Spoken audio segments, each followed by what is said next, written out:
I don't believe what I just saw. This is one of the great moments in the history of baseball. You believe in miracles? Yes! Is this the dagger?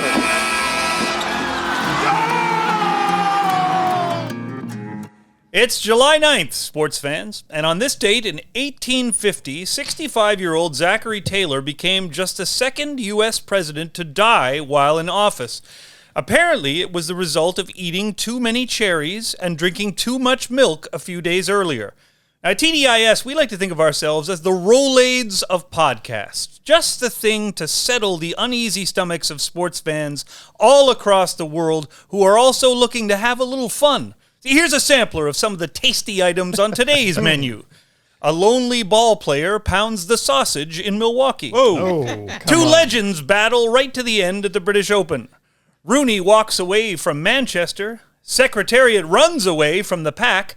Tarzan finishes up in under a minute. A long tradition of snobbery and stuffy rules gets underway in London. Sauerkraut and schnitzel top the menu at Wimbledon. And the women top the bill on a huge night in Vegas for the UFC. We've got one of our most delicious episodes yet coming up, folks, and it's guaranteed to go down easy. There's no empty calories, no fatty content, and nothing that will keep you up all night on this show. We've got the sports comfort food you've been searching for your whole life on today's episode of This Day in Sports. Yo! Very nice. Yes. Well fed. On cherries and milk. Cherries and milk? How do you die from cherries and milk? There was a don't know. combination of some sorts that. There was other fruits that he was eating too. Yeah, I'm sure. It was a July 4th celebration. Yeah. And I think he just Okay. overindulged in a lot of things, probably. Okay, the Sicilian Second- in me says that he was poisoned. Well, there's a lot of theory that he was poisoned. I think they might have exhumed his body at some point. Really? Yeah, check for I toxicology. don't know, look that up. But I know the first president who died in office was Harrison. Harrison, yeah. Yeah, 1 month. And Of- he was the of shortest. exposure. Exposure, yeah. To cherries and milk. Wouldn't wear a jacket to okay. inauguration. Yeah, that's right. What? Yeah, it was miserable weather, and Yeah. he never recovered. Really, Yeah. he died a month in. Yeah, He did. He wouldn't. Didn't that's dress our for the that's our weather. other podcast, Presidents Who Died. Presidents Who Died. Make sure you check that out. Yeah, that's, and more importantly, if you like this one, you want to make sure you like, subscribe. We like when you comment. Yes, please. Comment, especially on Instagram. Put some comments in there. Makes it fun. Get some interaction going with us. If you don't agree with us, especially, comment. Say how you feel about this. Doesn't do any good to tell your friends or your spouse, whoever, grumble about the problems you're having with what Mike or Matt might have said. It's better to put the comment in there so that I can step in and just take care of the whole Yeah, that's problem. right. Solve all issues. Put the fire out. Yeah, that's right. There you go. Well, listen, we're sponsored, of course, by Cabin, Gentleman Supply, and Barbershop. We're in the Cabin location right now in Port Credit. Beautiful location, as you can see here. Frank's got a bit of mood lighting on tonight, so it's kind of sexy. We're doing darker. something different. Yeah, a little bit different, a Yeah. little mood Little lighting romantic, going on. yeah. A little romantic. Frank's feeling romantic these days. He went to Sicily a little while ago, so I think he's got his fire back on, you know what I mean? The fire in the Sicilian oven is on, baby. Oh no! That's why when you got a little bit sexual in your opening there, Mike, I think Frank was like, "This is my kind of podcast." Frank was fired up. He was liking and commenting. Oh yeah, I know. He was- We recently, now Cabin's great because they're a great sponsor. They give us lots of swag. A recent event in Bob Cajun, a weekend of live shows in Bob Cajun, and Cabin sponsored, of course, and gave us lots of great swag. But I also want to mention other people. The Arkells, great band from Hamilton, gave us these amazing mugs as their swag. Ron James gave us signed books. The NHLPA was a heavy sponsor on that. Lots Gave of us a shirts lot and of hats, stuff, great yeah. stuff. And Andrew Forbes, of course, a great author who came on the show as well. Yep. So, yeah, we're very excited because eventually you're going to hear more of those shows. One of them was released already with Andy Keene, director of the Bob Cajun documentary about Tragically Hip. But we have 3 more live ones that we're going to pepper through the summer. That's right. Until we get into September 8th, our 50th episode, which will be with Corey Stillman, 2-time Cup winner. So all things to look forward to, and thank you again to Cabin for giving us a location. Get a cut, get a shave, get a ton of compliments when you walk out of Cabin. Don't you think, Matt? Yeah. I think we've put out 2 live already. Have we? Yeah. Wow, we have July 1st. That's Yeah, right. That's right. yeah. 2. That's 2 live crew. Reed Diamond was July 1st. That's right, or Canada Day. Or as he called it, Mike? Dominion Day. Dominion Day. And that's right away how we smelt out American. We knew. Yes. Because everybody was like, "What's Dominion Day?" Yeah. Yeah, he's an old-timey guy. Yeah. Reed Diamond. That's right. Definitely. Thank you, Matt. 2 live episodes have come out. Great guest, And 2 too. more to come. It was a Great lot of guest. fun. Fantastic. Yeah. Fun. A repeat guest, too. That was second Yeah. time back. Always great. But we should get into the heart of this show because July 9th, everybody wants to know what happened this day in sports on July 9th. And Matt, I bet you got a hot one to give us right away. Oh, so hot. July 9th, 1973. Secretariat won the Belmont Stakes to complete the first Triple Crown in American horse racing in 25 years. The race was watched by 15 million people with a 52% TV audience share. Wow. Secretariat set a Belmont record by winning by a staggering 31 lengths. His time of 2 minutes and 24 seconds remains the fastest mile and a half time for a race in history. So let me say that again. The fastest mile and a half race time in history is the proper arrangement of the words. Several horses were no-shows for this race, knowing they had no chance against Secretariat, who was a 1-10 betting favorite. Yeah. You see that image of Secretariat winning that race is a phenomenal gap. It's just so crazy. Oh, It doesn't look right. No. But if you watch it, like at the beginning, it was close. Like Secretariat and Sham are right next to each other. They're going along. But then just Secretariat ran away with it. Smoked him. Like a tremendous machine, the announcer said. Is that what the announcer? Yeah. Yeah. Okay, great. Okay, and that's a big television audience. Holy cow! You'll never get that again. No, not for horse racing or anything else. 1977, the Duel in the Sun. In the first British Open ever held at Turnberry in Scotland, Tom Watson shot a final round 65, 1 stroke better than Jack Nicklaus's 66, to defeat him by 1 shot and win his second Open championship. The two men were tied at the end of each of the 3 previous rounds, and both finished at least 10 strokes better than the rest of the field at tournament's end. They were paired together for the last 2 rounds, and though Nicklaus took a 3-stroke lead 4 holes into the final round, Watson rallied to birdie 3 of the next 4 holes and tie up the Golden Bear. They were still tied after 16 holes in the final round before Watson birdied 17 and took a 1-stroke lead.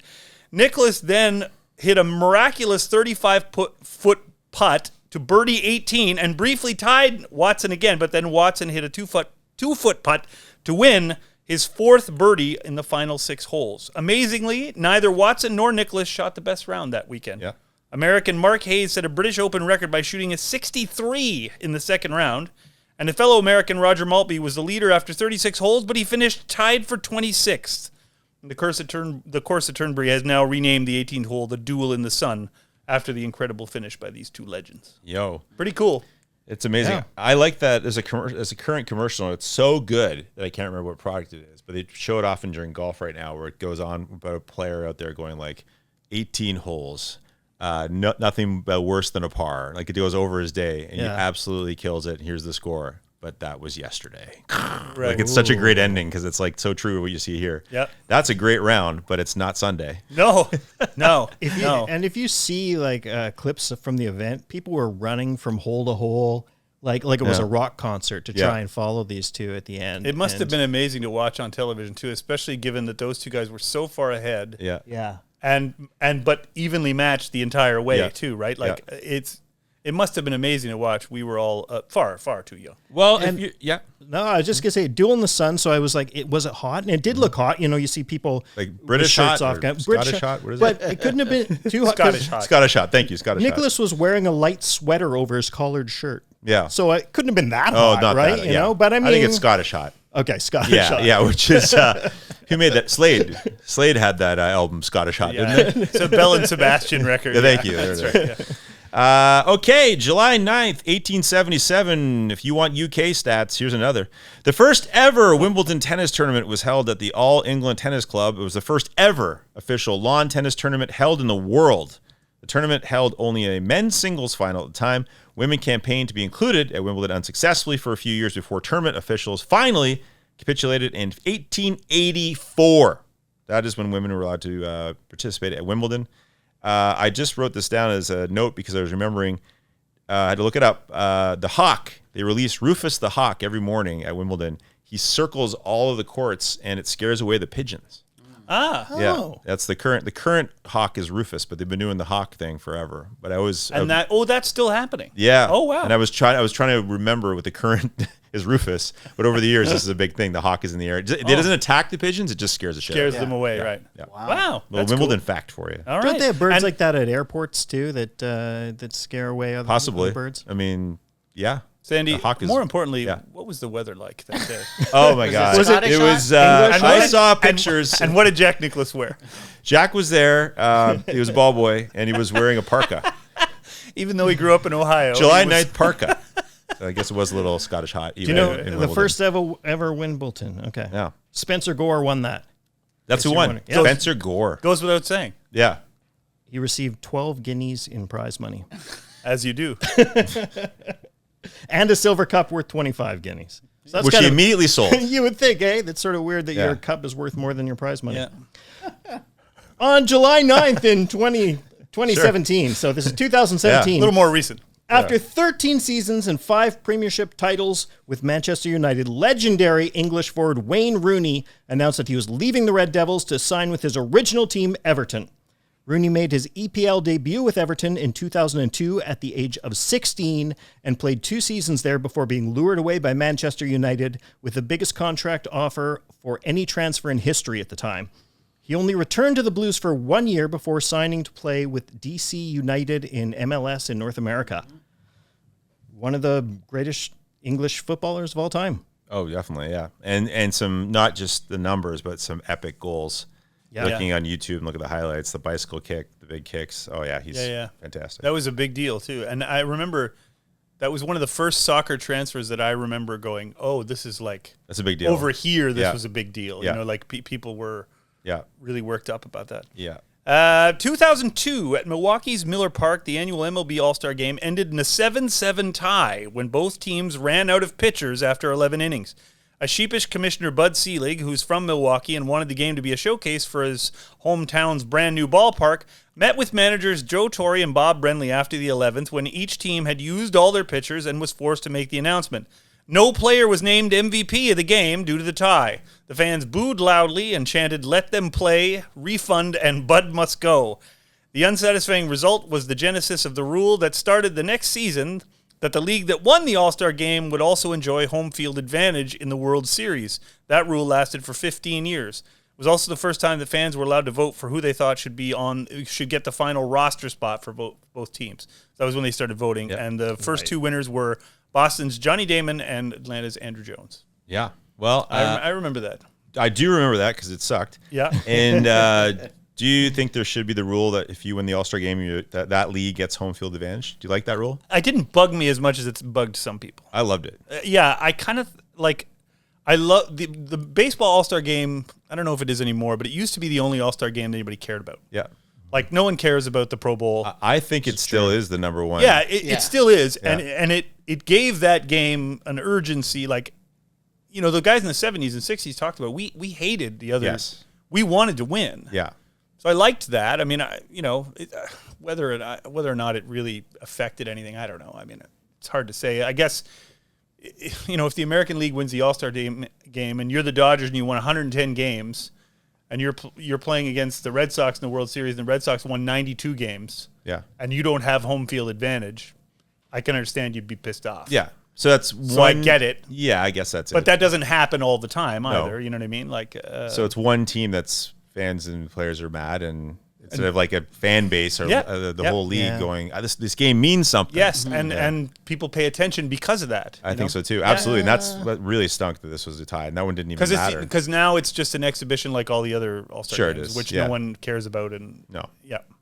I think more people want to see the home run derby. Oh, than want to see the absolutely. game. Yeah, like that's Yeah. the thing. And Yeah. you could have made it 2 nights that people wanted to watch. Anyway, Like maybe they should just do skills competitions. Do we the All-Star games? Nobody's really trying to win I except still to get like the the car. baseball. I still like baseball, but I do agree with the other sports. I mean, the hockey's done a good thing this year. Hockey Yeah. rejuvenated it this year, having Did they? the tournament. The tournament? Yeah. You like the 3-on-3 tournament? It was pretty cool. Yeah, I I loved it. Yeah. I thought that was you know what great. that reminded me of?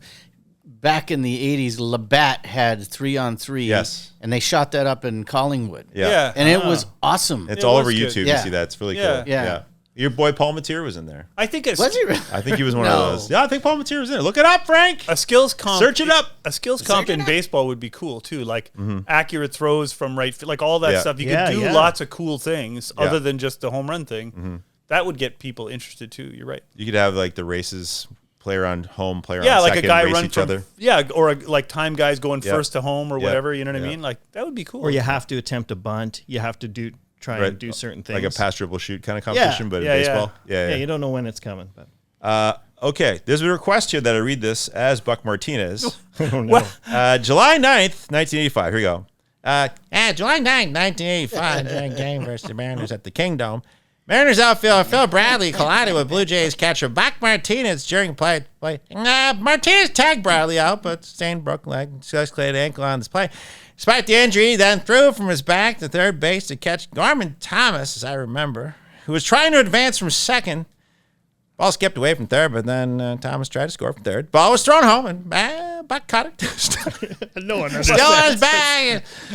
Tagged Thomas out to complete the double play. He was stretchered off the field, did not play another game that season. He returned to appear in 81 games next season, age 37, before retiring. And before I go, Mike Trout. Do you think people ever understood that? No, No. I think Buck says shit that you can't understand, though. That he mumbles off. That was clearly your point. And he wandered. The accent wandered away from Buck a little bit. But you brought it brought it back. You got it None back. of these, which have gotten worse and worse Yes. over the years for Buck. Yes. More of that. It really has. Yeah, I do like that Buck, as he's gotten older, he's a bit salty. He's more Oh, fed yeah. up with Yes. nonsense. Yeah. Like he has less time. You can feel him gritting his teeth of like analytics and when I kind of like that hates that he stuff. knows the end is near for his broadcasting career, Yeah. right? So he's like, I'm just gonna tell it. Well, I think the thing is that probably drives Dan Schulman a bit. Well, Dan Schulman pulls it back because Yeah. of that. Oh, yeah. I think he totally believes in things like war and analytics. Yeah. And so he holds it back because he knows Buck's not going to enjoy that. No, of course. At all. As Buck often says, it's just the old eye test. I saw a guy play. Yeah. I saw that guy play. I know that guy's better. I don't Yeah. need to see his numbers. I know it's a difficult thing because I don't know. I don't know how you put a sport in the hands of people who have never played it. Yeah. I just, to me, that seems. I don't think you necessarily give it all to Buck Yeah. using the eye test. Yeah, So sure. here's a 'Cause question. Buck wasn't a good manager either, but I don't know Yeah. how you hand the management of an entire sport over to a bunch of guys who Never played. never played and don't know what it takes to play the game. Has yeah. a Major League Baseball team put the entire front office of ex-players? Is there- Entire front office? Well, Yes. I think they probably used to in the Yeah. in the salad days, but not anymore. No, but I think it's the combination is important. I Yeah. think that's Yeah. why you have a commentator who has not played before and a color guy who has. That's the Yeah. right, to me, that's Yeah. the Sure, right yeah, yeah. combination Yeah. generally. But who wins those discussions, right? Like Mm-hmm. and player. the player should, but I don't. I like. I agree with you, Frank. I agree. Emphatic nature. Please Yeah. stop yelling at me, Frank. I'm only asking. Frank. I thought it was a Sicily rhetorical Heat. question. That's Sicily Yeah. Heat, man. The Sicily Heat. That guy's Sicilian fire. I told you. I warned you guys. Ladies and gentlemen, Yeah. Not the Scottish Heat. Not the Scottish Heat. The Sicilian oven. I implore you. Well, Matt, we better move on. Yeah, please. Yeah. Okay. So that was Buck Martinez. That's by. July 9th, 1989. The West Germans rule at Wimbledon as Boris Becker won his third career Wimbledon men's title by beating Stefan Edberg in straight sets, while Steffi Graf won her second straight there with a 3-set win over Martina Navratilova. Due to inclement weather, it was the first time in 16 years that both titles were awarded on the same day. That's pretty great. It was And actually... 1989. Isn't that the year the wall came down? I'm glad you brought that up. It did come down that year, but I don't think Germany wasn't reunited Yet. yet. No. No, right? and that's why I think they were still until known as- 1990. But this Right. was the last time the West Germans would win. Right. They were shut out of the titles the following year. And they would have just been the next year. They just would have been from Germany, right? Yeah. Yeah. So but interestingly, in 1991, Michael Stich and Steffi Graf would both win for the reunited Germany. Isn't That was incredible? those were halcyon days for German tennis. Yeah, Let's yeah. just Right. agree with that. That's right. Yeah. That's exactly right. 2016, at a sold-out T-Mobile Arena in Las Vegas, UFC 200 set the world record for a mixed martial arts event, taking in $10.7 million at the gate. It also drew over 18,200 fans, which set a new MMA record in the state of Nevada. After Conor McGregor and John Bones Jones were both removed from potential main event cards, the headline fight was finally announced as a women's bantamweight match between Amanda Nunes and Miesha Tate. The stacked undercard of the landmark event also featured the return of Brock Lesnar, who hadn't appeared in a UFC event in 4.5 years, facing Mark Hunt, and Daniel Cormier fighting Anderson Spider Silva. Nunes won the championship by defeating Tate with a rear naked choke, and Cormier defeated Silva in unanimous decision. Lesnar defeated Hunt in unanimous decision as well, but it was overturned later in July when Lesnar was suspended for 2 positive tests for a banned substance before the fight. Oy. Just a little negative on an otherwise Mark Hunt huge is night. still suing the UFC Frank- because of that. Is he? Oh. Yeah. And Frank, you're a big UFC Yes. MMA guy. MMA This, fan. this is going to be a great day for you. So this ties in. So yeah, this is our first MMA themed dork draft. Yes. which we will do in Yeah. order. Like this is kind of the event that Yeah. kind of spurred it on, and we have a pretty cool MMA expert on to come and tell us how we did. Yes. we fully admit, as we have with say football and other sports, Wrestling for sure. wrestling, that we don't know as much as we probably should about Yeah. MMA. I think anybody who listens to this would acknowledge we don't have a lot of MMA content on here. So this is us trying to broaden our horizons Yes. and maybe learn a little bit and maybe doing a bit of an investigation and figure, find some things out. Okay. For instance, Frank, why is it Yeah. called a naked choke?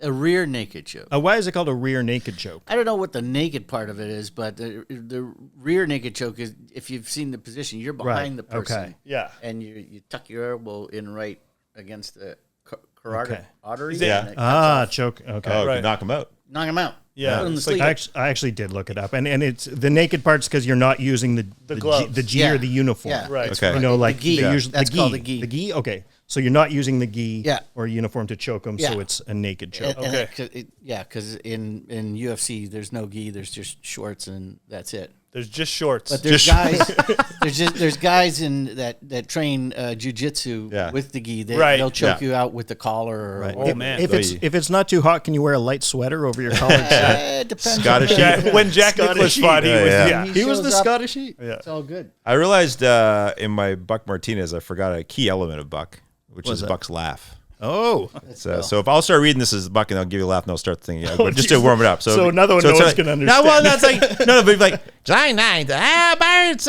as Randall Simon.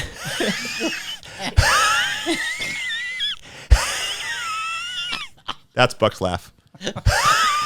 You're like, Snaggle you're really worried for him. Buck will not be appearing on the show now. No, Buck's not coming here. Can you do his irrational love for Dalton Varsho? Can you do a little No, bit on no, that? I don't. Because for some reason Buck is convinced he's a much better player than the rest of us. I did hear in him the say he's probably the best left fielder in baseball right now. defensively. Defensively. Yes, Yeah, that's fine. For sure, defensively. Yeah, I wouldn't disagree with that. Yeah, yeah. But there's another part to the game or two that anyway. I wish Buck.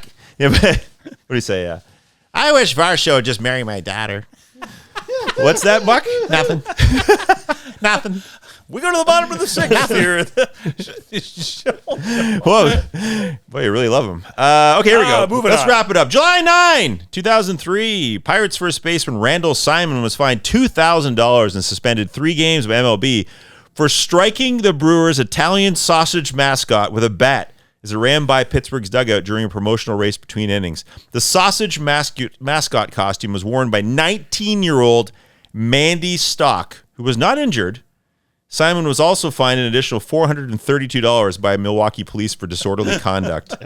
Do you think he had no idea that was a 19-year-old girl in that suit, first of all? I like to think he did not. Yeah. I was surprised when I read that. Yeah. That it was a young woman. I don't know why. Why can't a woman wear it?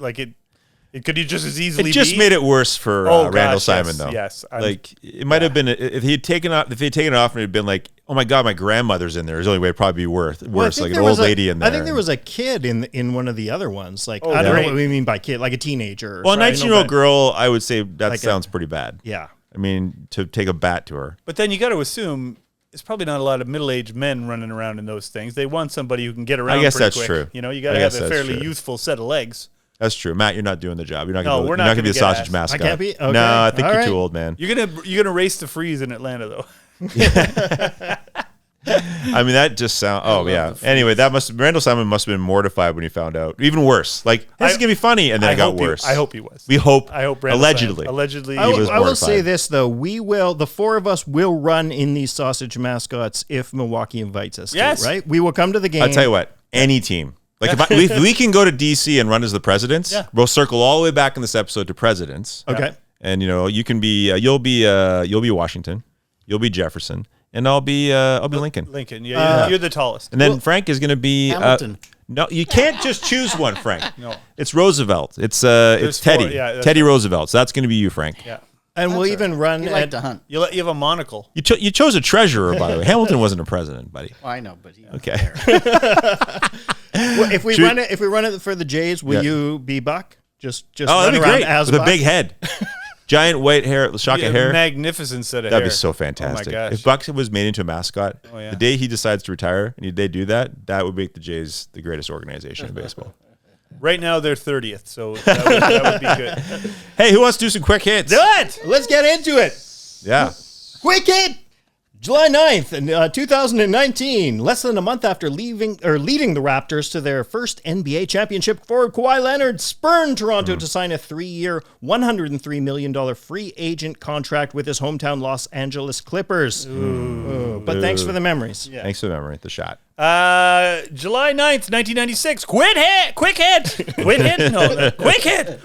Cal Ripken's famous streak of consecutive games played nearly came to an auspicious end during a photo shoot in the MLB All-Star Game. As the AL team photo was being taken, White Sox reliever Roberto Hernandez lost his balance on a riser and accidentally hit Ripken in the face, breaking his nose. Ripken was unfazed, though. He still played in the All-Star Game, and his streak continued a few days later when the regular season restarted. Yes. All right. Quick hit! July 9th, not September. July 9th, we're killing it today. July 9th, 1948. Pitcher Satchel Paige made his MLB debut, pitching 2 scoreless innings in relief for Cleveland during a 5-3 loss to the Browns. He was 42 years old at the time, making him the oldest rookie in history. Paige had previously spent over 20 years in the Negro Leagues before getting a chance at the Major League level, a little more than a year after Jackie Robinson. He was a 2-time All-Star before retiring after his 5 MLB seasons, then returned to pitch a shutout inning for the Kansas City A's in 1965 at the age of 58. And if you want to know more about that 1948 team, I recommend the book Our Team by Luke Epling, a fantastic look at the 1948 team in Cleveland with Larry Doby, Satchel Paige, Bill Veeck. Won a World Series. They won the World Series in 1948. I think that's the last time they won the World Series. That is correct, Michael. Yeah. That is a hot team, though. You look at that team, it's fantastic stories. Check out that book. Quick hit? Quick hit. Okay. Quick hit! July 9th, 2014, the Blackhawks signed, the Chicago Blackhawks signed the 2 faces of their franchise, Jonathan Toews and Patrick Kane, to identical 8-year, $84 million contracts. Both Kane and Toews won 3 Stanley Cups together in Chicago, each winning the Conn Smythe Trophy once. Quick hit! In the 3rd inning of a game at Yankee Stadium in 2011, New York shortstop Derek Jeter fouled off several David Price pitches before hitting the 8th pitch of the at-bat out to left field for a home run and the 3,000th hit of his MLB career. He became just the 2nd player to hit a home run for his 3,000th hit after Wade Boggs did it in 1999 and went 5 for 5 that day. Jeter remains the only player, this is amazing, to accumulate 3,000 hits in a Yankees uniform. He retired with 3,465 hits, 6th most in MLB history. Now I know these are quick hits, but I want to do a quick thing. Okay. Yeah. This is because you talked earlier about. We said, is all the front office like all former players? Is that how it should be? I'll tell you one that was interesting. You may have heard before, but the Astros had the first pick the year Jeter was drafted by the Yankees, and the Astros did not draft Derek Jeter. They took Nevin. I think they took Phil Nevin. Yeah. But Hal Newhouser, Prince Hal, who was then a scout and an executive with the Astros, said, you have to pick Derek Jeter. There was no more certain thing than Derek Jeter. And the Astros passed. Hal Newhouser quit and never returned to a job in baseball. Mm-hmm. Wow. Yeah, he was just like fed up. That was it. Hal Newhouser, a 2-time MVP. 2-time MVP. They didn't So- take his word for Nope. it. Wow. And We know better. And he quit baseball because they wouldn't do it. Quick hit! He was right. July 9th, 1968, after 3.5 seasons in Philadelphia, the 76ers traded center Wilt Chamberlain to the Lakers in exchange for 3 players and cash. Chamberlain had just won his 3rd consecutive NBA MVP award and was 31 years old at the time. The deal, which Wilt had requested, made him the first ever most valuable player to be traded before the next season had even started. The trade did not work out well for the Sixers, who did not win a playoff series for 9 more years after this deal. The only other player to have that happened since was Moses Malone in 1982, who was traded to Philadelphia from Houston. And that's why they often say with Chamberlain, he can be a great player, but you're certainly not popular with the room if you're being traded around like that. There's no way. If you're scoring that much and you've played for 3, 4, 5 teams, no, they're not trading Bill Russell. No, that's exactly right. Yeah, good point. Michael Jordan didn't get traded. No, that's our quick hits. I believe we're on to birthdays, Matt. We're just screaming through this. Yeah. You know what? The lights are already kind of dark in here. This is perfect. We were set up from birthdays from the get-go, thanks to Frank. And we're going to start off in 1927. Happy birthday to 8-time Stanley Cup winner with Detroit and Toronto, Hall of Famer Red Kelly. Was born in Simcoe, Ontario. I just want to say one thing about him that I didn't know before. He was elected a Liberal MP while playing for the Leafs. Oh, I did not. He served 2 terms and won the cup twice while in office. I had no idea. Isn't that's. He also won the first ever Norris Trophy. Happy birthday, Red Kelly. Well, that is the reason that you love this show, because of those kind of facts. At Kippen. Also an MP while playing for the Leafs, Eddie Shack. Really? No. Not true. Oh, Michael. They were about to click subscribe, all those things. Now they're not only going to comment no. Nope. Now, was he an entrepreneur with the Pop Shop, or was he just somebody who just promoted That's the a Pop great Shop? question. Eddie Shack, Pop Shop. There we go. Oh, he probably had a little But not action in there. But like the flamboyant, Eddie Shack guy, apparently, prick. Allegedly. Friend of the show. Allegedly. Friend of the show. No, apparently not the nicest guy. but he had that song written about And him. he was never an owner. Never owner right. of Pop Shop, okay? Just plugged it. Frank. Okay, birthdays. 1995. Wow, we've got so much MMA content on this show. 1995, MMA superstar Chris Cyborg was born in Curitiba, Brazil. I think that's how you say it. I apologize if it's not. July 9th, 1947. Happy birthday. Heisman Trophy winning running back at USC, O.J. Simpson in San Francisco, California. If you want to know more about O.J., Google him. Yes. Yeah, he kind of disappeared after his playing career. He sure did. Or just watch sure did. Norm MacDonald videos. Thank you very much. That's a good point, Frank. Thank you for that. It's July 9th. Happy birthday. Kippen's uncomfortable. In 1970. To Super Bowl winner and 2-time Pro Bowl QB Trent Green was born in Cedar Rapids, Iowa. And Iowa, that sounded weird when I say it. How do you say it? Iowa. Iowa. Yeah, Iowa. Yeah, I hit the A little hard there.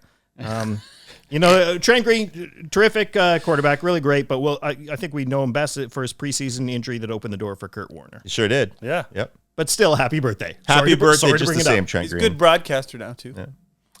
2002, 6th overall pick of the 2024 WNBA draft to Washington. Aaliyah Edwards, born in Kingston, Ontario. CanCon, yes. There we go. Yes. Happy birthday. July 9th, 1973. Former Cleveland Browns, Indianapolis Colt quarterback Kelly Holcomb in Fayetteville, Tennessee. He backed up Peyton Manning for the Colts and had 1 touchdown and 8 picks. Goodbye, Kelly Holcomb. Pretty good gig. Pretty good gig being paid. Well, yeah, you don't have to do much. You don't have to carry, do much, you just yeah. do nothing. It's his really. birthday. Just come on, give him a I little know. something. Happy birthday to Hey. Colt great Kelly Holcomb. He made the NFL, He There did we make go. the NFL. He made a good paycheck, Yeah. and good. God bless. Not easy. I got one God more bless. here. Happy birthday in 1980 to 2010 WNBA champion with Seattle's Svetlana Abrosimova. Was born in St. Petersburg, Russia. Way to take one on there, Matt. That's a tough chance. Way to go. That's a tough name. Sorry if I didn't get the name exactly right. Happy birthday, July 9th, 1959. College basketball player at Tennessee turned pro wrestling legend Kevin Nash in Detroit, Michigan.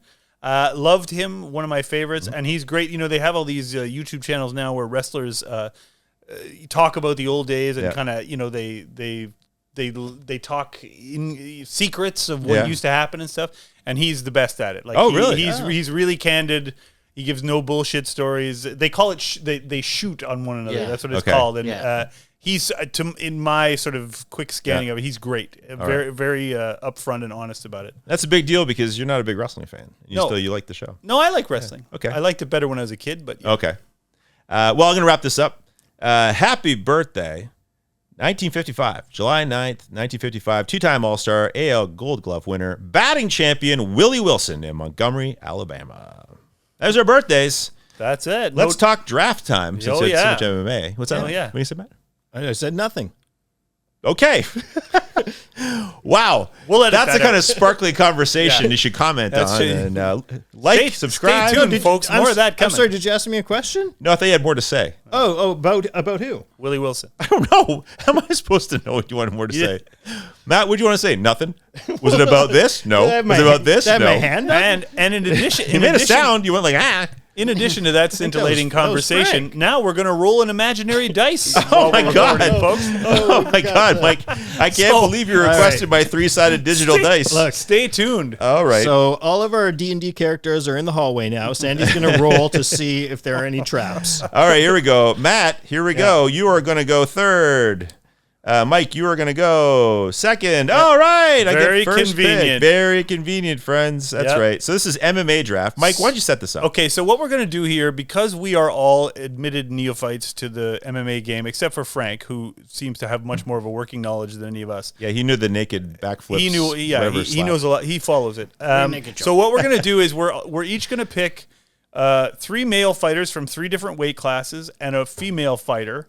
We're going to take a team of 4, but this Yeah. is like all time. Yes. MMA Yeah. picks, and we're going to then assemble our like team of 4 fighters, each of us, and show it to our guest, and then say who picked the best for all time, like at their peak, not now, obviously, Yeah. because some of them are in their 50s or whatever, Yeah. but like all time, who picked the best team. And Yeah. conveniently, I'm going to go first. you get to go first.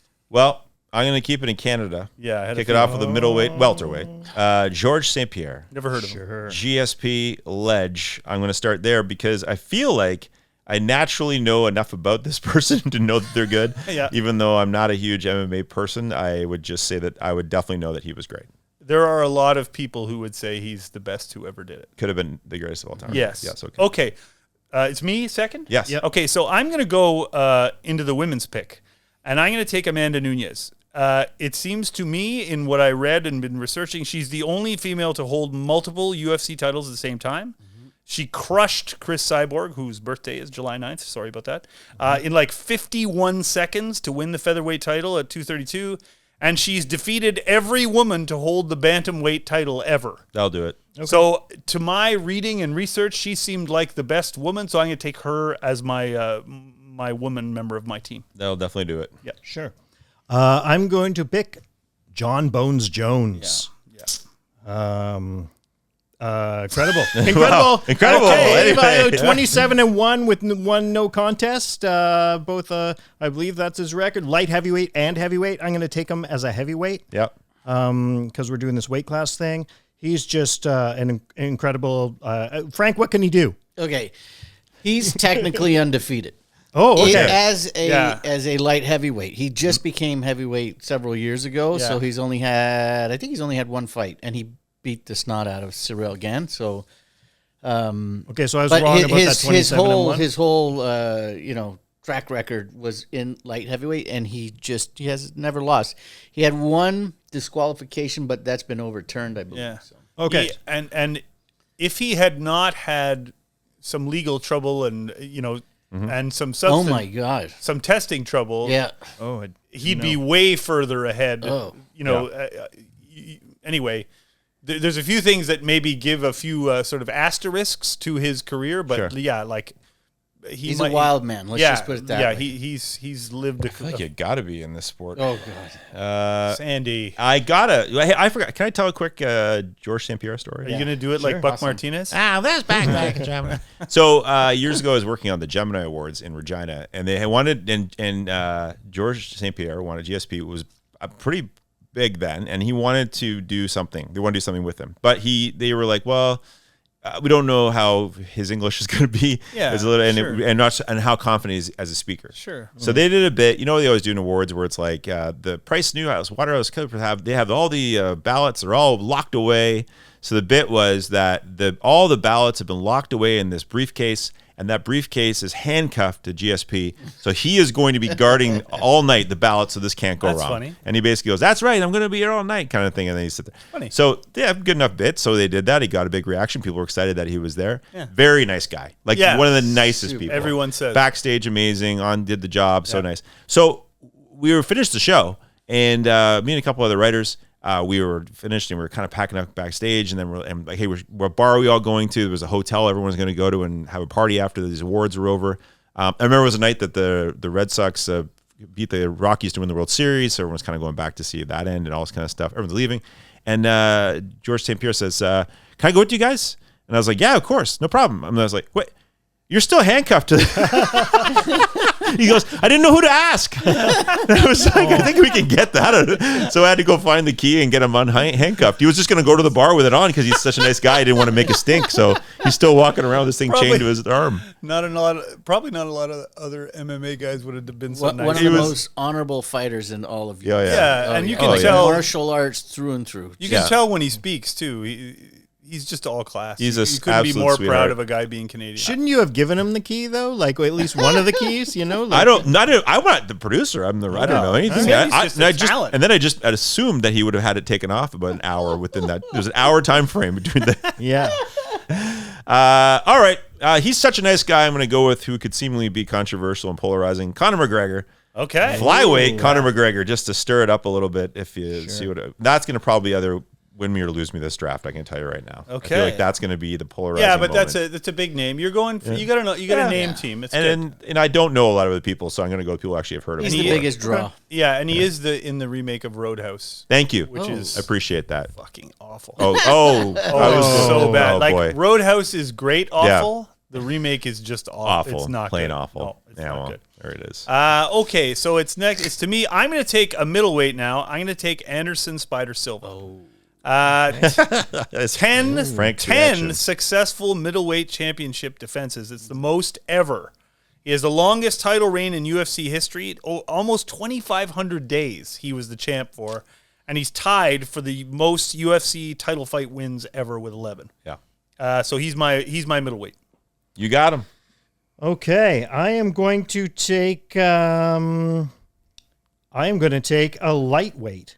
I'm going to take a flyweight. I'm going to take Demetrius Mighty Mouse Johnson. Yes. Frank, tell us a bit about Demetrius Mighty Mouse Johnson. Well, I mean, some people say he's the pound for pound best Yeah. There you go. fighter. I have And, seen- he actually got traded from the UFC to who the hell is it? It's another organization in Asia, and in return they got this wrestler.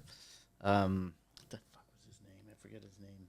Anyways, he came in and he was supposed to be this dominant wrestler, and he won a few fights and then got knocked out by Jorge Masvidal with a flying knee. in the But first- None of that But is Mi- about but Mighty Mouse Johnson. Mighty Mouse is amazing. Just saying. For, you know, Yeah. The thing is, he dominated so much, but they just couldn't get enough draw people to watch his fights. Okay. Is that because of his size?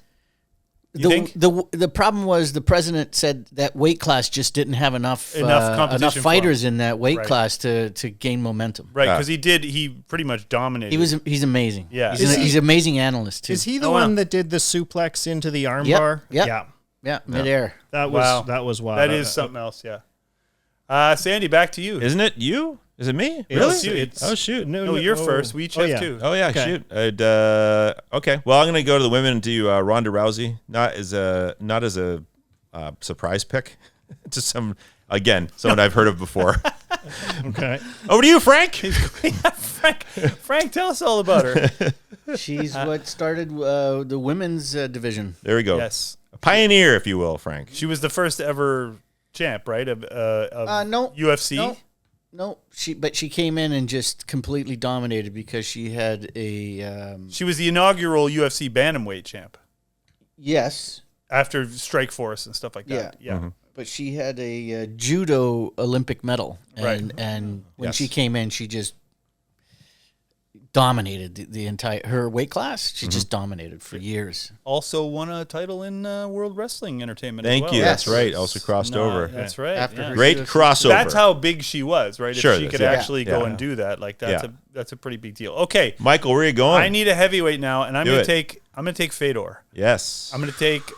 He's 40-7 lifetime, which isn't like the greatest record, but I loved, even as a guy who didn't watch a lot of UFC, I liked watching his fights. He beat people. He was just so big and strong.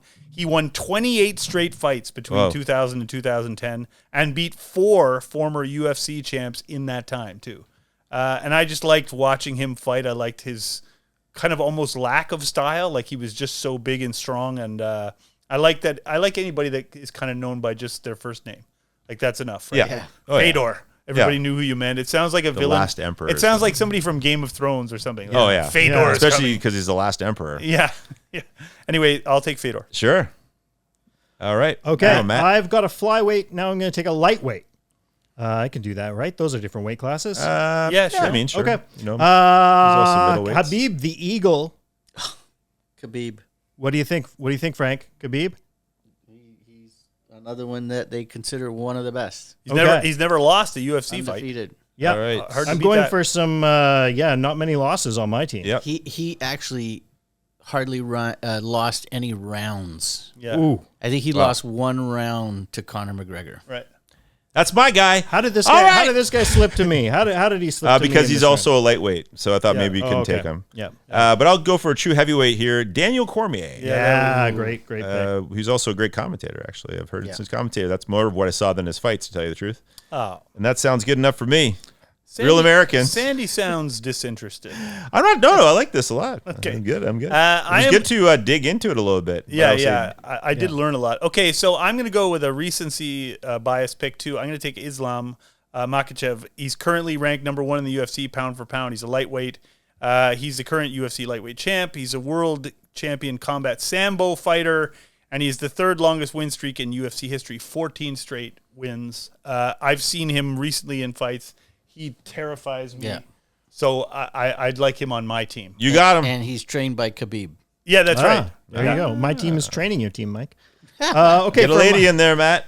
for my final pick, we talked about it earlier, and I know that Mike may have beat her, but Chris Cyborg. I'm Yep. going with Chris Cyborg. Well, it is a woman, so it would be fair enough to make a fair pick. And a great Fair pick, yeah. fighter, too. Like, look at great record. You qualified for a complete team. I'm so, I have down like a 21-2 record with Yeah, like one. there's nothing wrong with it. I'm saying you have a complete team. Okay. We've all complete. There was nothing else. It wasn't a comment. Okay, It was just a great, statement great, of great. fact. All right. We've all have our 4. Yeah. Frank, what's your initial feelings on these teams? They're We all, don't go to Frank often they're- because this is okay, your category, Frank. all really good picks, but on the internet, a lot of people will argue about certain fighters. Khabib never fought the best fighters in his weight class, not compared to other people, but he still dominated.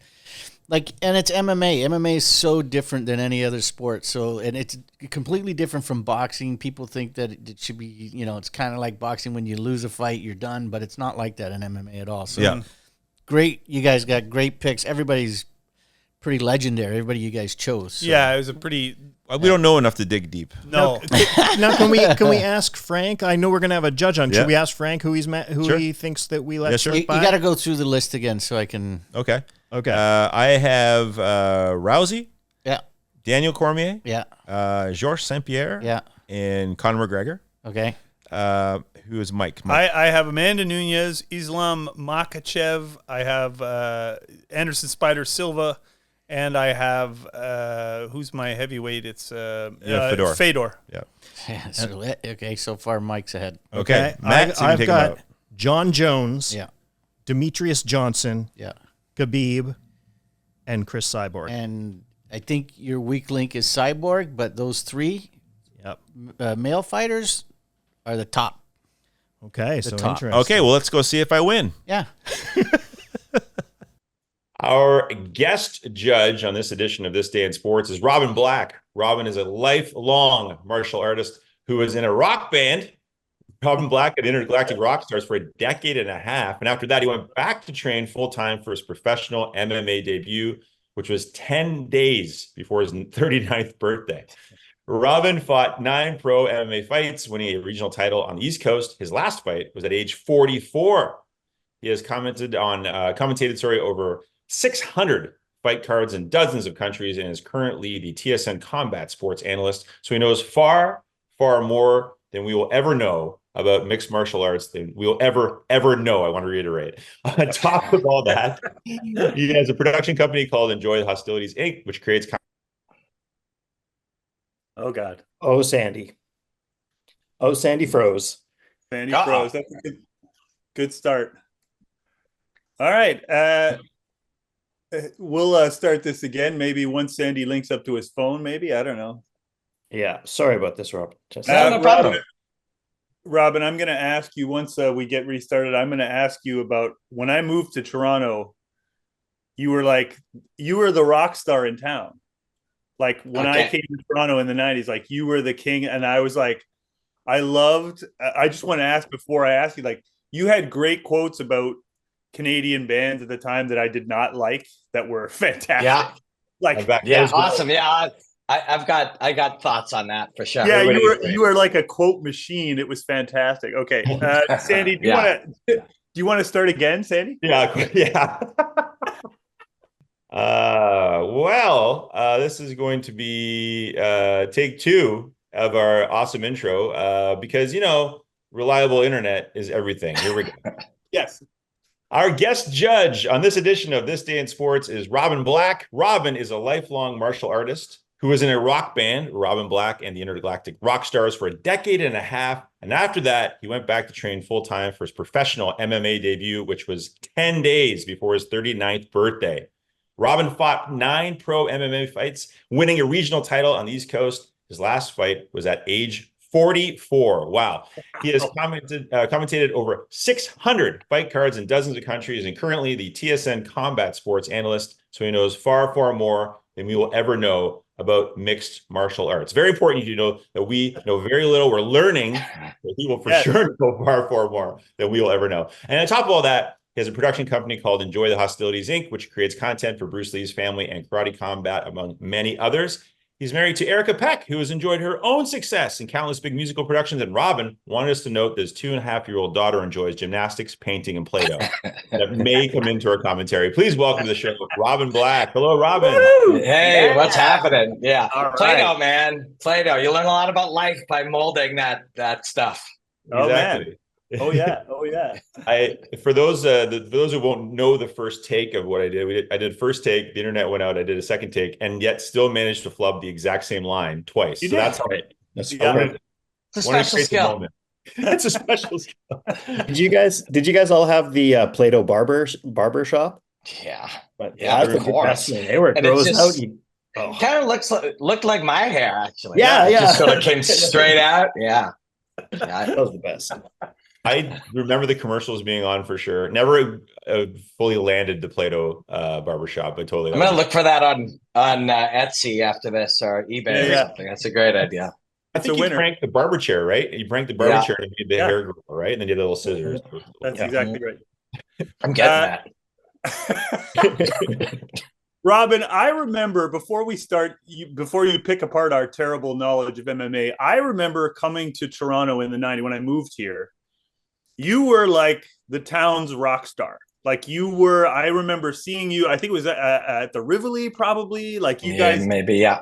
You guys were like the legendary live band here in town. Now, obviously everybody is capable of being more than one thing, but I wondered, could you sort of enlighten us about the transformation from like king of the city rock star into like king of MMA? Like, was it a sudden transition for you, or was it always something you kind of juggled both ends of it? Well, martial arts is kind of the consistent part of it my whole life. Even when I was singing in a rock band, I couldn't really sing, right? Like I like many frontmen in the sort of glam rock arena, I had a really nice ass. I could move really well. I could sort of lead the party and say funny and provocative things, but I also could throw crazy high kicks and jumping, spinning kicks and stuff. So even when I did that, that was an element to it. But yeah, it was that era of singing in a rock band was very much about like frosting and style and not as much substance. I was not a great singer. Our band was good. The band was good, but we didn't quite write hit songs. And so I covered it all up with purple hair and crazy, statements and shaking my butt and stuff. When I started to fight, it was actually kind of the opposite. And that's what I liked about it. It's like, there's nowhere to hide. You're naked, so you got no fancy outfit on. You got a little pair of shorts. And it doesn't matter how funny you are or interesting you are. Fighting is fighting, and it's undeniable. So it's sort of the opposite. Whereas in music, I didn't become a better singer, really. I didn't become a better songwriter. I didn't become a better musician. When I went back and started fighting late, you had no choice but to address the realities of it. So, but then there were other things that made sense. Like, when you walk into a full arena for your pro fighting debut, and there's 4,000 people there, my opponent would be scared. For me, big crowds meant a good thing. Like the environment of having lots of people watching was always a good thing. So there was things that made sense with it, and being able to perform under pressure and there's a musicality to fighting. But yeah, the way I approached them are very, very different. The opposite almost. That makes total sense to me. As an artist, what I like about sports is the kind of lack of subjectivity of it, right? Mm-hmm. There's so much in my business and in music too, that is subjective and luck and, opinions and tastemakers and gatekeepers. And sport fighting especially is not like that. You either win or you lose. Yeah. You can either fight or you cannot. So I get the kind of duality of that and the appeal of that a lot. It's the same thing for me. I was not the level of fight or any athlete that you were, but you know what I mean? Like I understand that. That makes sense. Yeah. And even just being drawn to it, it's like, I remember George Stroumboulopoulos saying this when he started doing the NHL. Going from Much Music, he moved into sports, and he was like, sports is not about convincing somebody of something. You either do it or you cannot do it. Tonight, you're either on or you're off. It's, it is a very finite game. You know what the rules are. You know what you're looking for. You win or you lose. There's nowhere to hide. You can't convince anybody of anything to a degree. Of course, all those things are malleable. There's some amount of it, but yeah, fighting you're naked, and he's trained for many years to beat you up in front of your mother and everyone you love, and that's just the reality of it. Yeah, I've got sort of a follow-up on Mike's question. Just ask briefly, like, how is the adrenaline rush similar, or is it different from being on stage performing? Yeah. You're very aware and hyper. You get that rush. Mm-hmm. Being in the ring about to punch someone and get punched in the face. It's multiplied by 1,000. And what you're hoping as a fighter and a martial artist in any kind of environment is to reduce the pressure as much as possible. That feeling of nervousness is super important. And on my 6th or 7th fight, I was in the back room in Winnipeg at the convention center with a guy named Joe Dirksen, who was having his 80th fight. And I was like, Joe, I can't feel my hands. My hands feel weak. I don't. And he goes, yeah, fight number 82, same feeling, right? So that's that you're supposed to feel that, but what they call it, emotional arousal, is what it's called from a sports psych perspective. Your optimal is different for everybody, but ideally you're not so lit that you're just frenzied. And at certain points I was, and certainly in a lot of the time in my first few fights I was, even the first time I won, I was like that. But what you're hoping over time is to bring it down so that you can function. You can allow yourself to perform. You're not thinking, you're feeling, you're flowing. But it's a wild one. The first few, there's a lot of people who will say, oh my God, I respect anyone who got in the ring or cage once. It's like horse shit. Anybody can get in there once. I respect anyone who got in there twice because the second time is way harder. I took a lot of damage in my first fight. So maybe if your first fight did turn out like you dreamed it, where you did a jumping spin kick, the guy was unconscious immediately, the ring card girls want to go back to your hotel room and everybody's celebrating, some fantasy that some 18-year-old kid has about what it's going to be like. If it went like that, maybe it wouldn't be so mentally challenging the second time. But for me, the second time, because that experience of such extremely elevated heart rate and cortisol burning through your body and all that kind of thing is so much crazier than people think. The second time is really hard because you're going, and if you take damage, the damage is really much. You take baseball bats to the legs and still win a fight. You'll limp for 4 to 10 days in pain, like clotting, damage, pain, like all of it. Now you know what it is, and you're going in there. You're going to do it. Oh my gosh.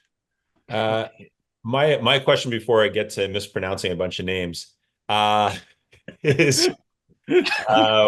At what point did you say this is when you were getting back to when you got at age, well, this for your 39th birthday, you got into the ring, and when did you say this was a good idea, and then when did you say this was a bad idea? So I knew, I think doing what you love and really going for something in your life is always a good idea, right? And can also be a bad idea, right? It's a really, like, we only live here one time, where this is the only life that we have. Like, if there's something you truly is in you that you want to pursue or do or try or whatever, you got to do it. But that could also be a terrible idea. And I say that to fighters all the time. It's like, I want you to know what brain damage is, what the cost of this is, what some of these fighters are like going through in their 40s when you're 20 and you want to do it. And if you still need to do it, go do it. So it can be a great idea because you're living your passion, and a bad idea because you're taking damage. But for me, every single time in the hours before, right, first time through the 9th time, and other pro fights that I had in other disciplines, so 12, 13 times, in the hours before, I would go through this mental gymnastics that I didn't, even though it was repeated every time, I didn't realize that it was bullshit. But I was like, okay, this is the last time you're doing this. This is really crazy. You should definitely not be doing this. It's a really bad idea. I don't know what I'm doing here. So, but we're here and we're going to do it. So this is the last time. So give it everything you have. And number 5, that happened. And number 7, that happened. Every single time it happened, I was sure it was true. Oh, this is a terrible idea. You should definitely not be doing this. I don't know what you were thinking, but that's it. We're doing it with everything we have. And then that's the end. We're never doing this again. And then you fight, and even win or lose, you would after be like, oh my God, I can't wait to book the next fight. It's going to be amazing. Like, it's a strange psychological journey that you go on, but it's often a bad idea. And the truth is, things can be two things. Like, fighting is really dangerous. And I don't have the comparison of my mind and my body had I not done this to compare it to, like a parallel universe where I go, oh, my back wouldn't hurt at all if I wasn't. And my feet, I wouldn't have a limp. Maybe I wouldn't have the odd headache. You don't know what you would be like. However, even though there's a lot of damage sustained, everything good in my life kind of is a direct result of martial arts. I have my own company that I live like an artist, and I get paid like a neurosurgeon to do exactly what I want to do all day. That's crazy. Like, that's nonsense. And that happened because of, had I not taken the journey I took, that none of that would happen. So it was a good idea, but it was also a terrible idea. Mike, I think that's your approach to every audition you go to, is this is a terrible idea, but then you're excited when it's over. That doesn't always reflect well on the tape, but yes, that is kind of, And strangely, you have a limp. You come away from the audition with a limp in a head. and it makes my back hurt too. Let's jump into being judged here, Robin. We have these 3 lineups, and our parameters again were that we could pick 3 guys from different weight classes. Just the 3 had to be from separate weight classes. Couldn't pick all heavyweights, couldn't pick all flyweights, whatever. And then 1 female fighter as well. That was the parameters for our lineup. So team 1 had Georges St-Pierre, Conor McGregor, Daniel Cormier, and Ronda Rousey. Thoughts on that lineup? So I'm seeing George next week, and I traveled with him to do a documentary for TSN when he was fighting Michael Bisping, and we're friends for decades. And I've watched this guy. So the first thing is, these things are oddly subjective, and to decide what is the important thing is really hard. Like, were they the best martial artist, or did they have the best performance as a professional athlete, or how were they in their time? Like, I'll jump to Ronda Rousey for a second. I'll go back to George. Ronda Rousey, people will say, oh, you know, she was like, it's really in vogue to hate Ronda Rousey right now. Like, I don't know why. It's also people who actually don't know outside of just outcomes. They'll look and say, oh, Ronda wasn't that great because at the end she lost.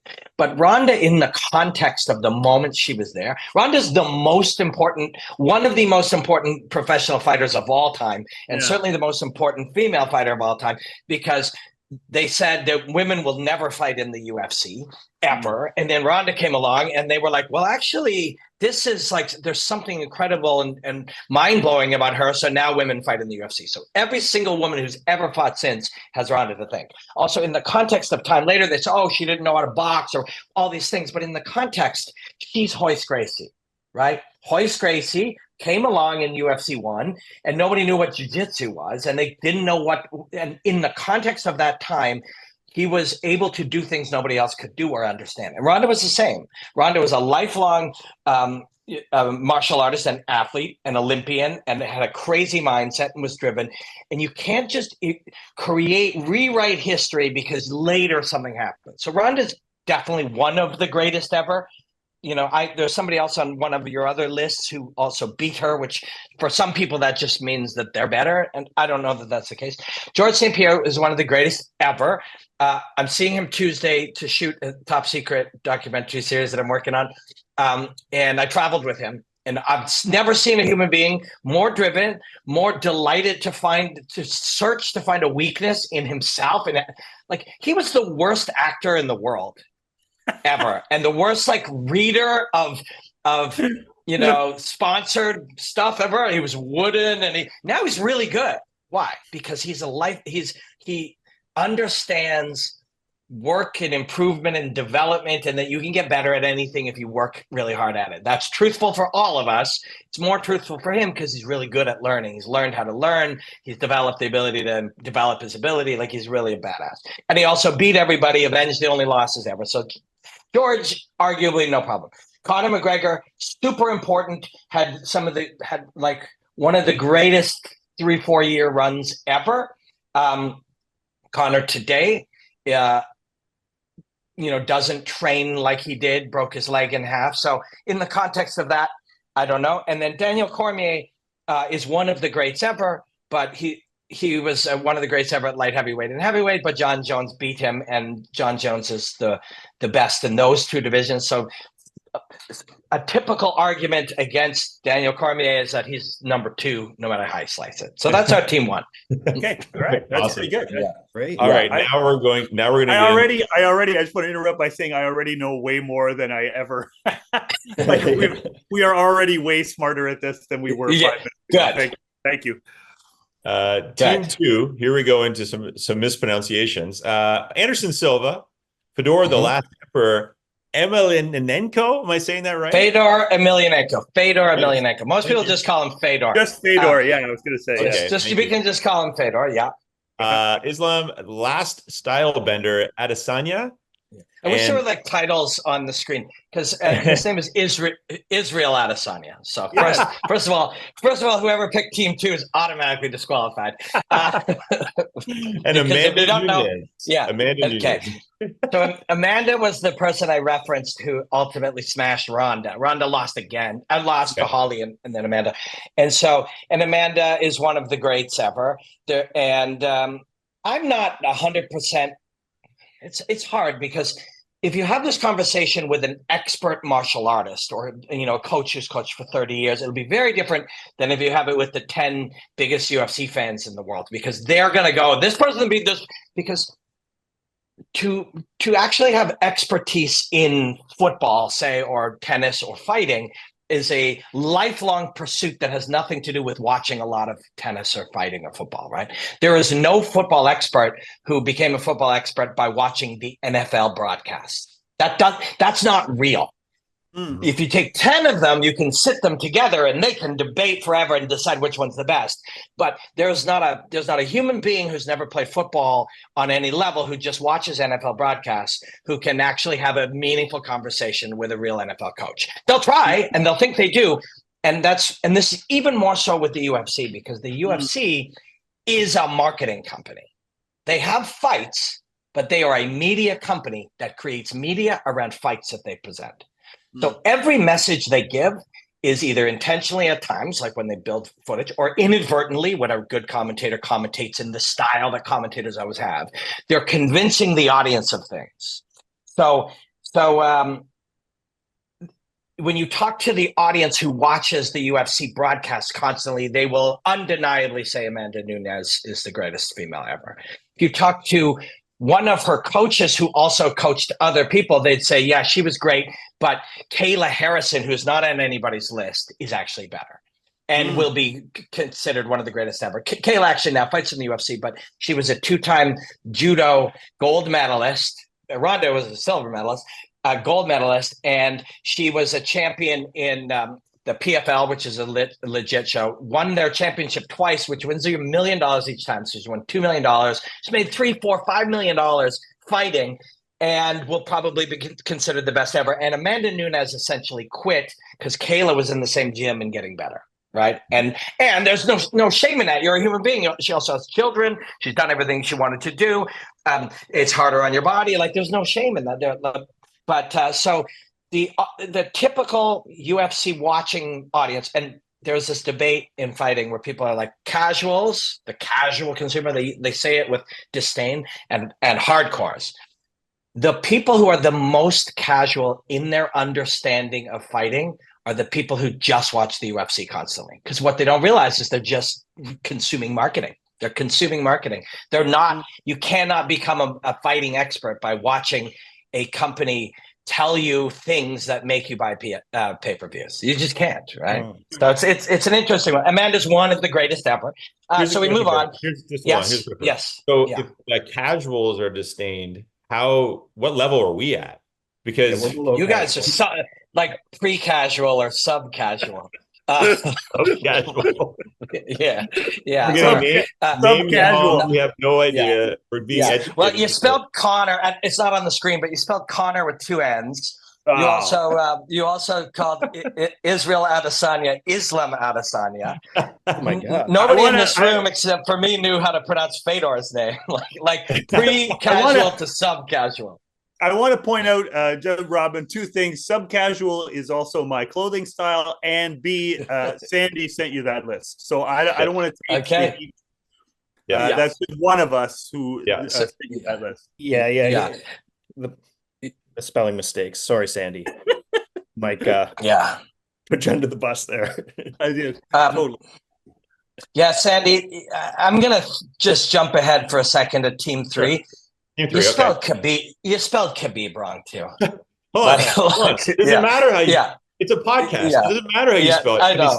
Right? Exactly. Wait. I was told there would be no math. I was told there would be no math here. Do you want to keep going on Team 2, or do you want to get? So Team 2, Anderson Silva, genius. So I'll go on one other tangent because that's what I do. The truth is, if you just want the best in the world, they all are fighting, with the exception of George, Khabib, and Anderson. The very best, who's better, Michael Jordan or the best basketball player in the NBA today? We can argue Michael Jordan because we love Michael Jordan and we can pull out all the stats in the world. But when you just talk about skill, the skills of these athletes mutate so quickly, and the game itself changes. Fighting is organic, like it's liquid. It's constantly changing. And I work with a legend named Bas Rutten, and Bas Rutten was a UFC champion, and even before that, he was a champion in Japan. He's one of the greatest ever.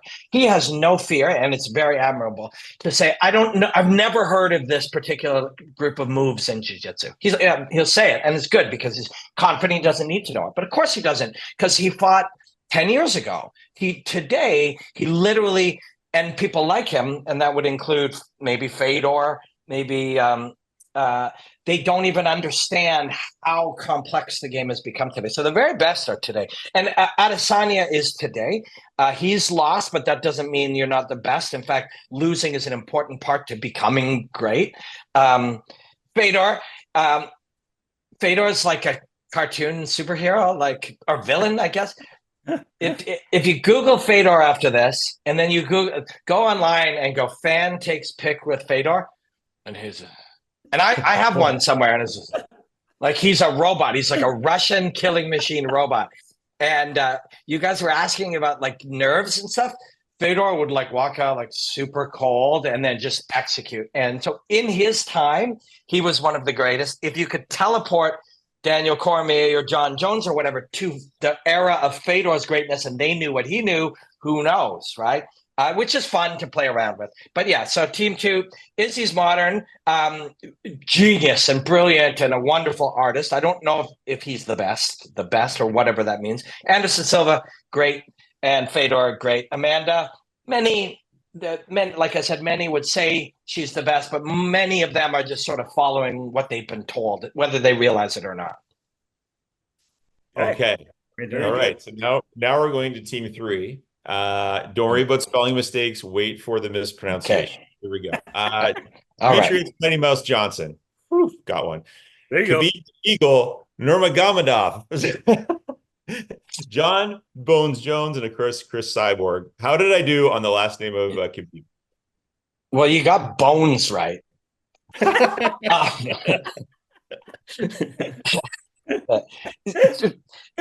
Nurmagomedov had different people have pronounced it differently, even in broadcasts. And there's sometimes where it's like Nurmagomedov is how you say it. I don't know what you said. Yeah. But it wasn't that. But it wasn't correct. It wasn't correct. Say it again. Okay, I'll try it again. I'm like the Don Cherry now of MMA. I'm just saying all these Russian names wrong. Yeah. Okay. Khabib the Eagle Nurmagomedov. No, worse. Yeah, that was worse. You say it. Say it again. Say it again. You say it. Well, it is mostly said and mostly seemed to be agreed upon that it's Nurmagomedov. Nurmagomedov.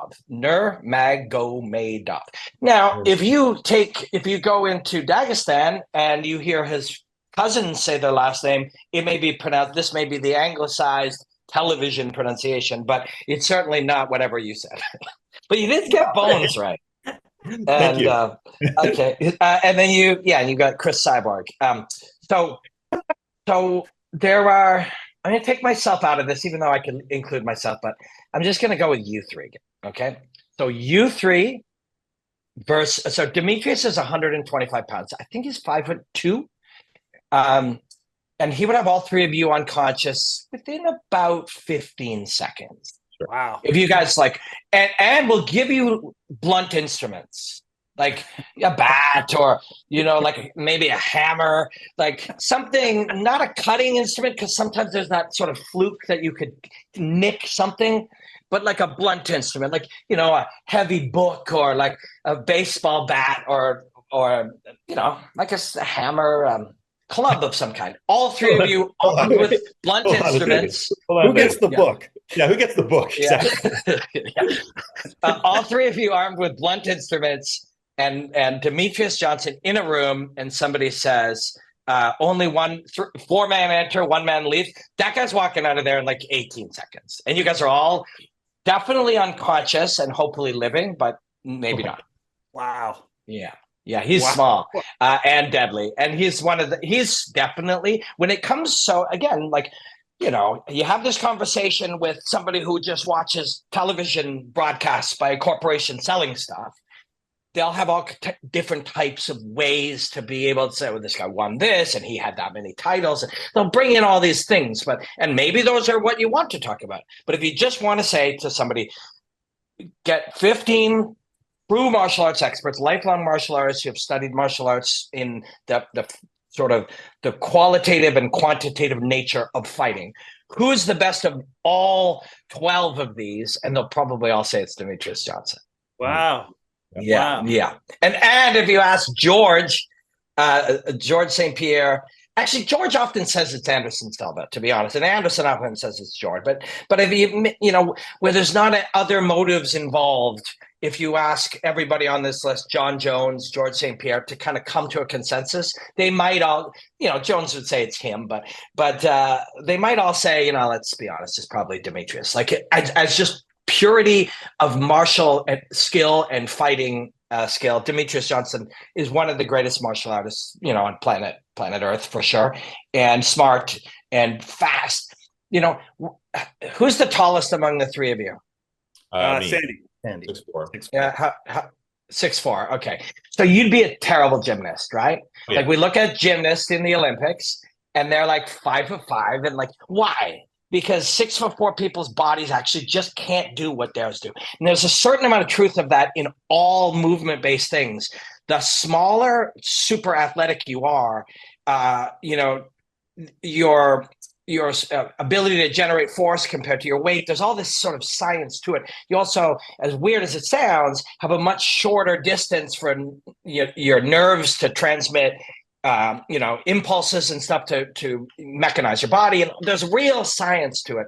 So there's some of that, but then he's also brilliant. He's also, you know, got a great sort of philosophical sense of how to train and how to fight and all these things. He's got a genius coach, Matt Hume. He's just the best. On your list, Sure.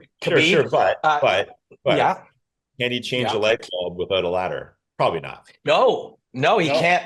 But fortunately, he's made millions of dollars, so he can hire people to come in and do that. Yeah.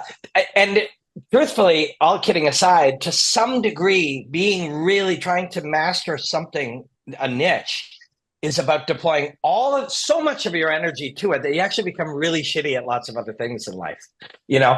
And that's not true of George, because he's just a constant learner. But many great athletes or great artists or, you know, brilliant people in any field are terrible at like regular things. Like it's also really weirdly popular now for people to wear the same clothes every day, like where it's almost like you want to deploy so much energy to like just being the greatest at what you do that you don't think about anything else.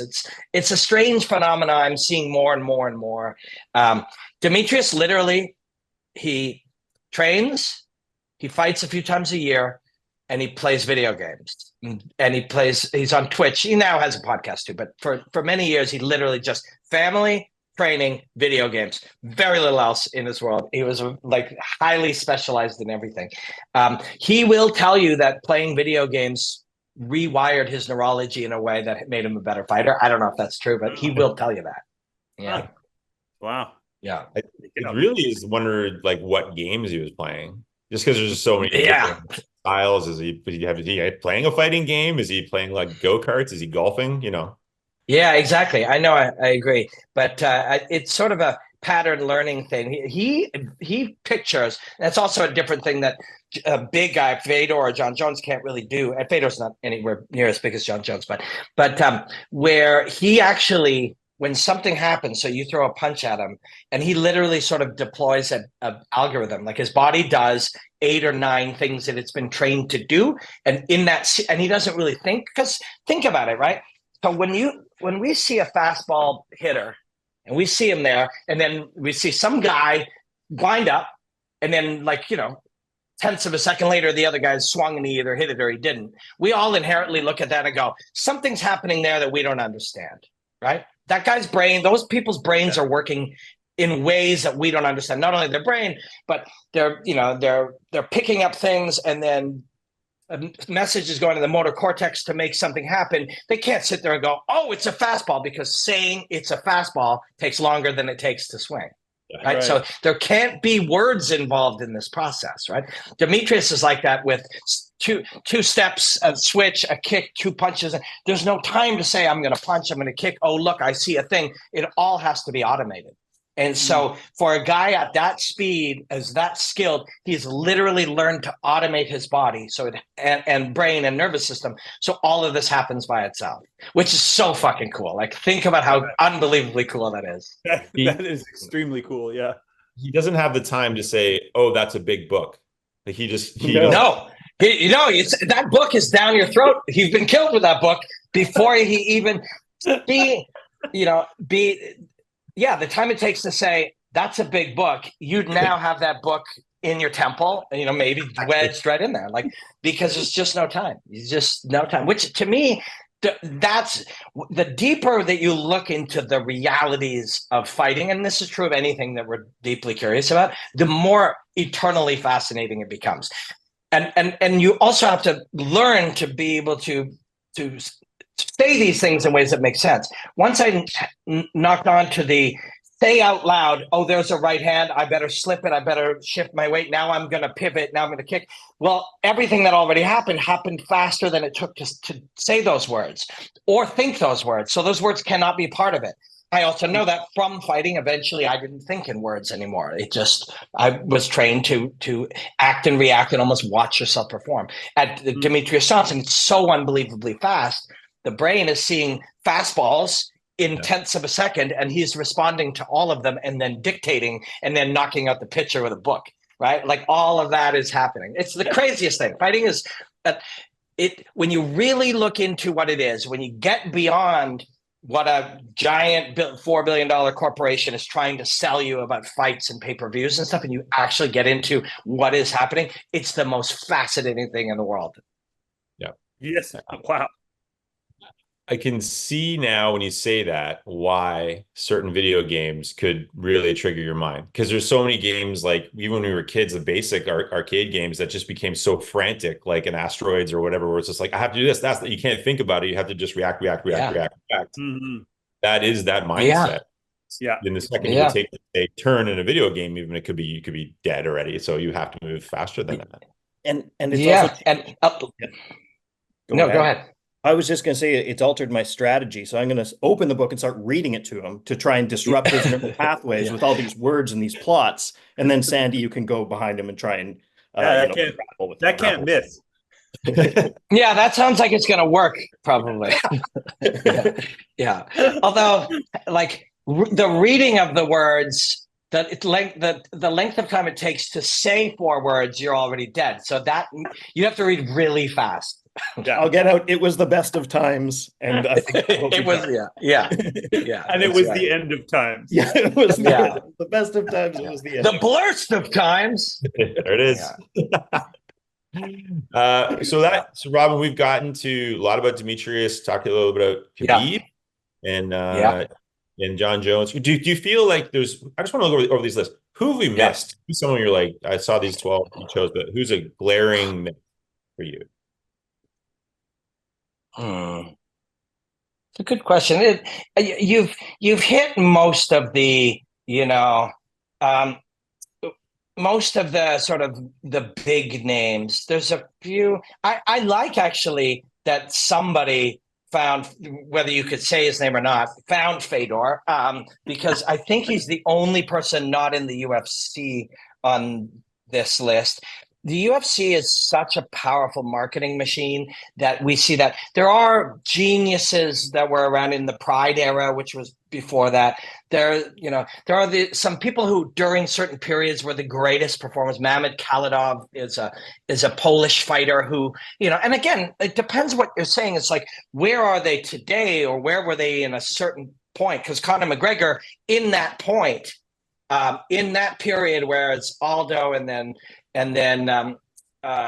Eddie Alvarez, like that little pocket, that was one of the greatest pockets of performance in any sport or art. Like he was just, and it was, a lot of it was mental and a lot of it was sort of where he was at in the world at the time. But today he's bigger. He's broke his leg in half. He hasn't won in some years. There's always rumblings about super rich people and their love of cocaine, and there's issues around people like that. But yeah, in general, I think you've kind of got we didn't talk about Khabib that much, but for a lot of people, it's pretty undeniable. Like he never lost. He lost very few rounds ever. The big ones for a lot of people are Demetrius and Khabib, Anderson and George, John Jones. So you guys did get the bulk ones, but it also looks here like, as accurate as it is, it's a list made by pre-casuals. Thank you. Yeah.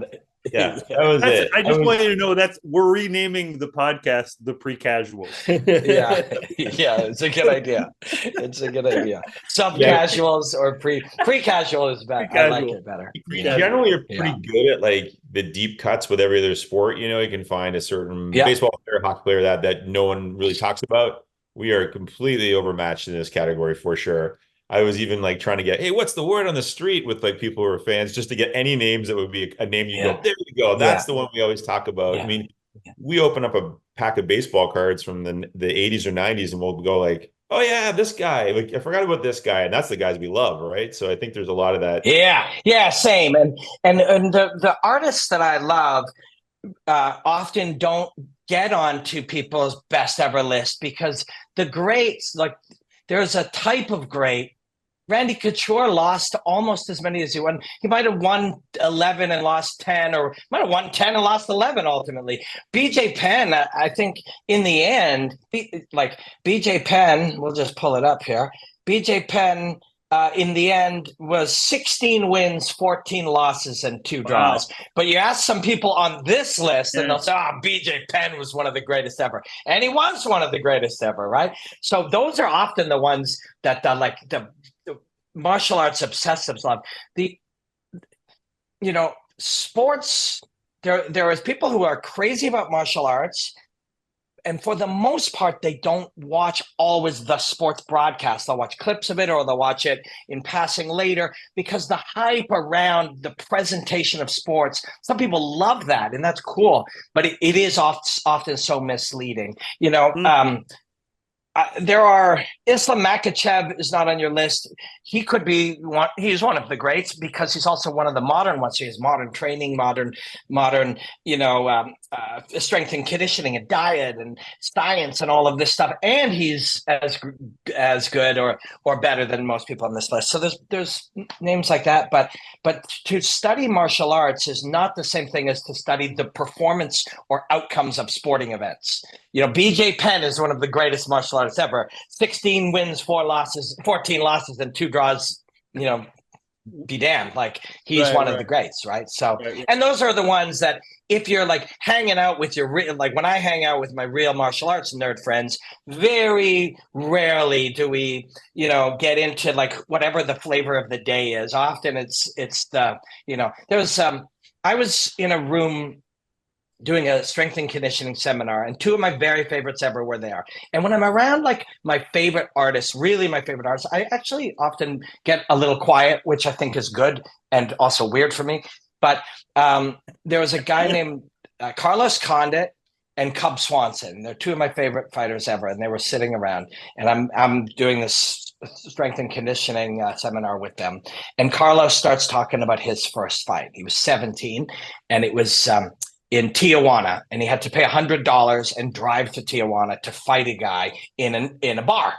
And Cub's listening to it and he goes, "Your first fight in Tijuana?" He fought in Tijuana too. It's like, "Your first fight was in a bar?" And Carlos goes, "Yeah. What about you?" He goes, "Mine was in a chicken coop." And I'm like, oh shit, like that's where that was at then. Now these are like training camps in professional places with these high-end places. I got a crazy story. I just was in Nick Diaz is, for a lot of people, they'll say he's one of the greats ever. And in many ways he is. And Nate Diaz, people have that opinion of him too. And Nate's brilliant. Nick is kind of like, who's that actor? Bill Murray. Have you ever heard, if you want to book Bill Murray, what you have to do? Yeah, you have to like call an answering machine. Yeah. 1-800 number or whatever, It doesn't have an agent. Yeah. And so I kind of thought of Nick that way. Like it's like very hard to get him. And I was getting him for this series that I'm working on that comes out next year. And I'm in Stockton or near Stockton where he's from. And we're interviewing his coach. And I said, "Where's Nick? He's supposed to be in there." Like, "Well, Nick's in Houston." And I said, "Oh shit." And I look, and Houston's a 29-hour drive away. And he's in touch with Nick. And Nick's like, "Yo, I need a ride to Stockton." And we're in there set up to shoot. And the coach, Cesar Gracie, says, how important is this to you? And I said, "Really important. We really need Nick for this." And, I love Nick, and Nick appreciates and respects me, which is nice and rare. And he goes, and he gets a text. He goes, "Yo, I need a ride to Stockton." It's like, you're a 29-hour drive away. And the interview's today. And Cesar says, "How important is this to you?" And I said, "It's really important." He goes, "Well, I would tell you, drive to San Francisco, 2 hours, get on a plane and fly to Houston, go to his address and pick him up. He goes for a run at 8:30. Just say, hey, I'm here to take you to Stockton. Drive him to the airport. He'll think you're giving him a ride. Drive him to the airport. He's going to be mad. I'm like, I don't want Nick Diaz mad at me. So he's going to be mad. But the reason he's mad is because he thinks he has no ID. He lost all his ID, so he can't fly. So, but I have one piece of ID, and he's got it here. He goes, take this, and then show Nick that you got it, and put him on a plane, and bring him here, and you'll have him. And I'm like, okay, I'll do it.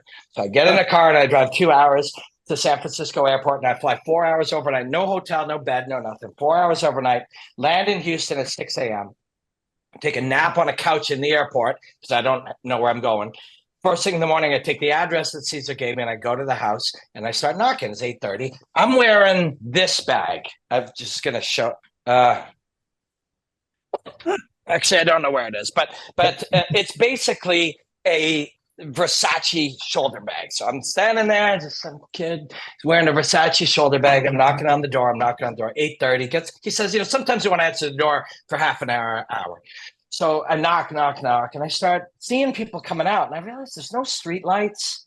There's lots of insect activity. No garbage has been picked up. Like on the street, there's garbage bags on the street, and I start going, wait a second, where the fuck am I? And they said it was Sunnyside, and so I'm looking in the windows, and as I'm looking in the windows, I realize there's no furniture in this place.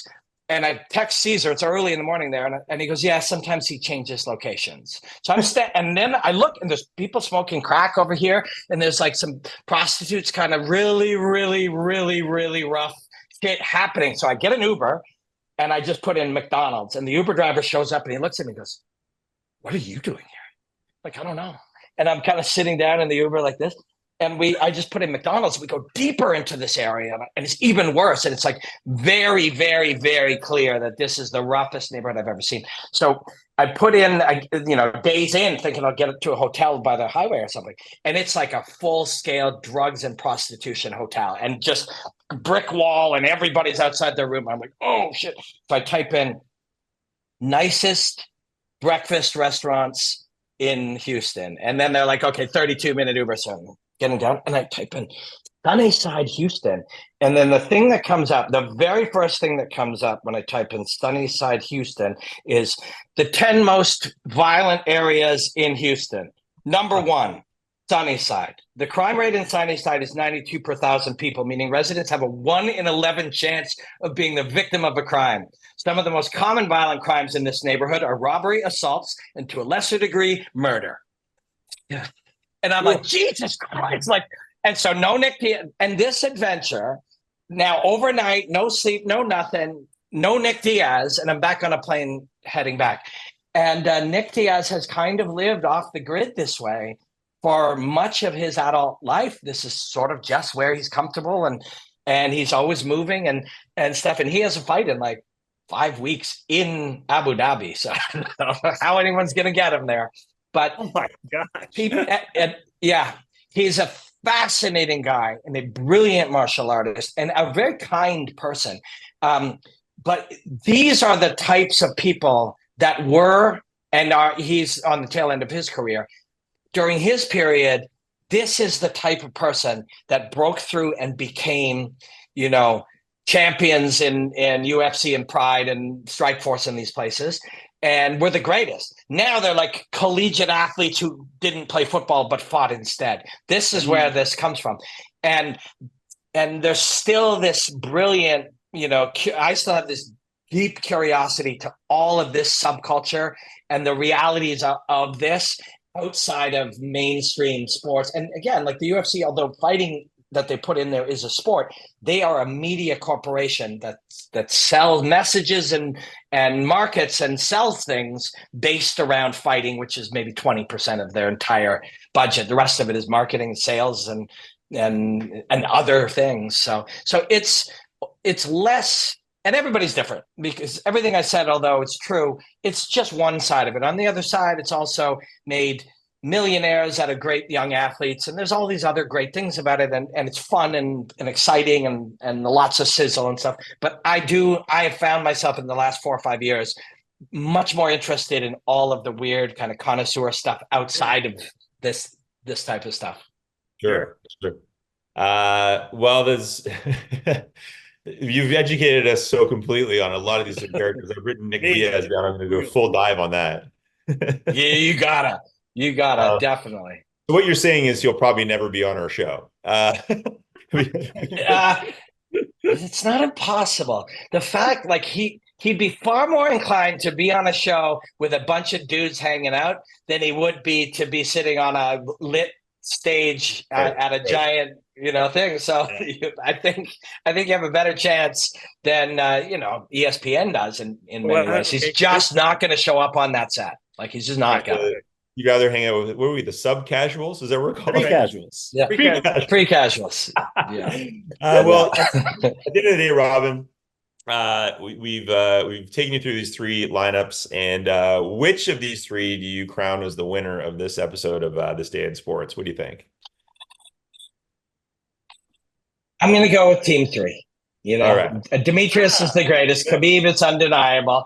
John Jones, nobody's ever beaten him. He's got a loss, but he didn't lose it. Nurmagomedov never lost. Mighty Mouse lost, but he's the greatest. And then Chris Cyborg was beaten by Amanda Nunes, but Team 3 is still the best of the three. All right, that's Matt's team. Who's that? All right, that's me. The book. Yeah, he will be great until he enters the ring with that book and gets the shit kicked out of him. Yeah. by a 5'2", 125-pound super athlete. His prize is that in the fight, he gets to hold the baseball bat while we all get beat up.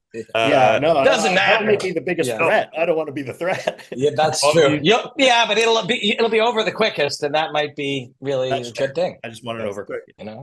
My apologies to Mike. I probably sabotaged your team by mispronouncing and saying all these names wrong. You had the most mispronounceable, so you get that. That's my bad. That's on me.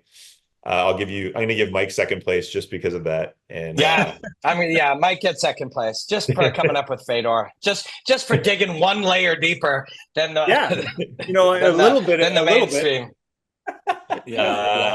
But and Mike, also you got Robin on the show, and Robin, you're fantastic. You're such a great guest on the show. Thanks. I really appreciate you doing this. I just feel like I said, I was just jotting down names as you were talking about, especially this Nick Diaz, and it's just got to dive deeper into the personalities.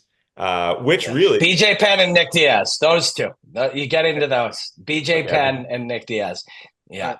They are here on the list. Robin, thanks for joining us. Please come back in the future. Let's see if maybe within like a few months' time or a year's time, we have done so much training on just the names and finding the characters and getting some of those names that are not about the pre-casuals or the casuals that might be respected by someone like yourself who's been around the game for so long. And maybe you guys can reach the rank of casual. Yes, or what we could do is have you come back and we'll try to pick bad 90s Canadian bands. It could be fun. We can who was the worst Canadian bands of the 90s, and we'll get you to adjudicate, because I get a feeling you'll have a lot of opinions on that too, which I love. Yes. Yeah, I'm down. Count me in. Okay, good. Thanks, Robin. Thank you, Robin. Thanks, guys. Thanks so much. Cheers. Have a killer day. All right. Well, there you go. We got our ass kicked in a lot of different ways, but that's good. Educational. This show is also educational for us. Yep. Not our strength, but we put ourselves out there, and that was kind of fun to learn a little bit. How cool was it talking to that guy? Not too shabby. Pretty cool. Thank you, Mike, in for on the making Zoom that call. happen. Hey, listen. Yeah. Well, Frank, we Frank, we don't let you on those Zoom calls. No. My daughter used to say when she was 3, "It's not fair." It's not fair. Yeah, it's not fair. Not fair. But, that's sports. Friends, thank you for checking out this episode. Make sure you make sure you comment, make sure you subscribe, all the things that will keep this show going. Happy to be back here at Cabin. We missed the live crowd, so we're also willing to come back out and do another live podcast somewhere, I think. Yes, please. That'd be fantastic. I'm Sandy Jobin Bevins. I'm Matt Kippen. I'm Mike Sheriff. And over there you have I'm Frank. Frank had a hot episode today on This Day in Sports. Scottish hot. Scottish hot. Thank you. Sicilian hot. The Sicilian oven. Frank Russo. Beautiful.